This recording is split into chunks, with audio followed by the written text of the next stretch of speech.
भानपुर के जंगल में एक कालू नाम का कौवा रहता था, जिसका आलू का खेत था। वो अपने आलू की खेती से बहुत प्यार करता था और उनकी बहुत देखभाल भी करता था। एक दिन की बात है, आज तो बहुत गर्मी है और मेरे आलू के भी बाहर आने का समय हो गया है। घर पर जाऊंगा तो बीवी की चिक चिक सुननी पड़ेगी। एक काम करता हूँ, खाना खा के यहीं पर अपने खेत पर ही सो जाता हूँ। कालू वहीं अपने खेतों पर सो जाता है और जब वो सोया होता है तो जंगल में से एक बोतिया टूनी चिड़िया की आत्मा भटकती हुई उधर की तरफ आ जाती है। किसी पक्षी की गंध आ रही है। कई दिनों से कुछ खाया भी नहीं है, बहुत जोरों से भूख लगी है। चलो आज पक्षी को मार कर अपनी भूख मिटाऊंगी। भूतिया टूनी चिड़िया की आत्मा पक्षी को ढूंढते हुए कालू के खेत के पास पहुंच जाती है।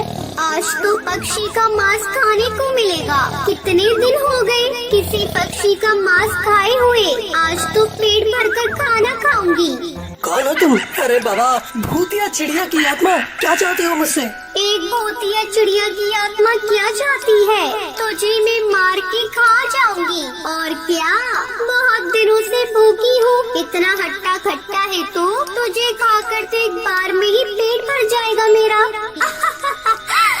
कालू भूतिया टूनी चिड़िया की आत्मा को देखकर डर जाता है, पर वो दिमाग से बहुत चालाक होता है। भूतिया चिड़िया की आत्मा, ठीक है, तुम मुझे खा लेना, पर मुझे नहा के आने दो। सुबह से पसीनों में खेत में काम कर रहा हूँ। जब तक तुम मेरे खेत के आलू खा लो, कम से कम तुम्हारी भूख थोड़ी सी शांत होगी। भूतिया टूनी चिड़िया की आत्मा खेत से आलू खाने लगती है। उसे आलू बहुत पसंद आते हैं। वो कालू को भी खाना भूल जाती है। हे भगवान, तेरा शुक्र है वो आत्मा चली गई, वरना मुझे आज अपनी जान गंवानी पड़ती। उसी रात आसमान से ओले की बारिश होती है। आलू की सारी फसल खराब हो जाती है। हे भगवान, ये सब क्या हो गया? मेरा इतना बड़ा नुकसान, सारी आलू की खेती खराब हो गई। अब मैं क्या करूं? वो अपने दोस्त हरी तोता से मदद मांगने जाता है, लेकिन वो उसे वहाँ से भगा देता है। ये देखकर कालू को बहुत बुरा लगता है। वहीं दूसरी ओर भूतिया टूनी चिड़िया की आत्मा को आलू इतने पसंद आते हैं कि वो दोबारा उन आलू को खाने के लिए वहाँ पर आ जाती है। इस खेत की आलू तो इतनी अच्छी है कि मैं पक्षियों को भी खाना भूल गई हूँ। अब तो मुझे आलू ही खाने हैं। पर ये क्या, यहाँ तो आलू की खेती है ही नहीं। अरे क्यों ना मैं अपने जादू से आलू की फसल उगा दूँ यहाँ पर। भूतिया टूनी चिड़िया की आत्मा अपनी शक्तियों से आलू की खेती करती। वहाँ पर कुछ आलू वो खाती और बाकी आलू को वहीं छोड़कर वहाँ से चली जाती है। जब कालू सुबह उठकर अपने खेत पर जाता है, अरे ये क्या, यहाँ तो आलू ही आलू है। इतनी अच्छी फसल हो रही है। ये सब भगवान की कृपा है। अब मैं इनको जल्द से जल्द बेच देता हूँ, नहीं तो फिर कुछ हो गया तो ये फसल भी बेकार हो जाएगी। कालू आलू को बाजार में बेच देता है। अब रोज भूतिया टूनी चिड़िया की आत्मा अपने जादू से आलू की खेती करती और वहाँ से चली जाती। एक दिन, ये सब कौन कर रहा है? मेरे खेत में आलू की खेती, मुझे आज पता लगाना होगा। उसी रात भूतिया टूनी चिड़िया की आत्मा आलू की खेती कर रही थी और कुछ आलू खा रही थी। तभी कालू कौवा ये देख लेता है और कहता है, अरे ये तो वही भूतिया टूनी चिड़िया की आत्मा है जो मुझे मारना चाहती थी, लेकिन आज इसकी वजह से मेरे खेत में आलू की खेती हो रही है। ये तो मेरे लिए अच्छी बात साबित हुई। ये बात हरी तोता सुन लेता है और जंगल के पक्षी को बताता है। सभी पक्षी भूतिया टूनी चिड़िया की आत्मा को मारने के लिए हाथ में हथियार लेकर रात के समय कालू के खेत पर आ जाते हैं, जहाँ वो भूतिया टूनी चिड़िया की आत्मा आलू खा रही थी। तुम हथियार लेकर क्यों आए हो? मैं तुम सबको कोई नुकसान नहीं पहुँचाना चाहती हूँ। मुझे आलू बहुत अच्छे लगते हैं। मैं तो यहाँ पर आलू खाने के लिए आती हूँ। मुझे आलू खाने दो, मुझे बहुत तेज भूख लगी है। अभी तो आलू खा रही है, बाद में हमारे जंगल के बच्चों को भी खाएगी। तेरा क्या भरोसा। ये कहकर सब पक्षी उसे मारने लगते हैं। तभी कालू कौवा वहाँ पर आ जाता है और पक्षियों से कहता है, खबरदार, जो इस भूतिया टूनी चिड़िया की आत्मा को किसी ने हाथ भी लगाया, ये आत्मा मेरे खेत पर आती है तो मुझे कोई एतराज नहीं। और हरी, जब मैंने तेरे से मदद मांगी थी तब तूने अपना पल्ला झाड़ लिया था। अब क्या हुआ? तुम जाओ यहाँ से, ये तुम्हें नुकसान नहीं पहुँचाएगी। हम इसका विश्वास कैसे करें कि ये हमें नुकसान नहीं पहुँचाएगी? इसका विश्वास मैं तुम्हें दिलाता हूँ, अगर उसने कभी पक्षी को खाने की कोशिश की तो सबसे पहला शिकार इसका मैं बनूंगा। ये सुनकर सब पक्षी वहाँ से चले जाते हैं। अब कालू कौवा भूतिया टूनी चिड़िया की आत्मा के जादू से बने आलू को बेचकर अमीर हो जाता है। कालू कौवा आलू की खेती करता और रोजाना एक आलू की टोकरी भूतिया टूनी चिड़िया की आत्मा के खाने के लिए रख देता है। सुंदरवन जंगल में एक आम का बगीचा था। उस बगीचे के पीछे एक पक्की रोड थी, परंतु उस रोड पर कोई आता जाता नहीं था। कहा जाता था कि वहाँ पर एक भूतिया चिड़िया की आत्मा कुल्फियाँ बेचा करती है और जो कोई भी उसकी कुल्फियाँ लेता था वो भूतिया टूनी चिड़िया की आत्मा उनके पीछे पड़ जाती थी। ऐसे ही एक दिन गोलू और पिंकी नाम के दो बच्चे गर्मियों की छुट्टी में जंगल घूमने जाते हैं।